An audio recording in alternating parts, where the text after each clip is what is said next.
மழைக்காலத்தில் குடிசையெல்லாம் கண்ணீரில் மிதக்கின்ற கட்டு மரம், வெயில் காலத்தில் குடிசையெல்லாம் அணையாமல் எரிகின்ற காட்டு மரம். சேரி இல்லா ஊருக்குள்ள பறக்க வேணும் பிறப்புள்ள, பட்டதெல்லாம் எடுத்து சொல்ல பட்ட படிப்பு தேவையில்லை.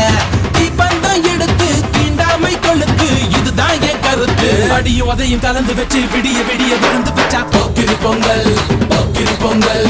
இடுப்பு எலும்ப ஒடிச்சு வச்சு அடுப்பில்லாம எரிய வச்சா போக்கிரி பொங்கல், போக்கிரி பொங்கல். ஆட்டுங்கட்டா என்ன சுத்தி நான் ஐயனாரு வெட்டு கத்தி.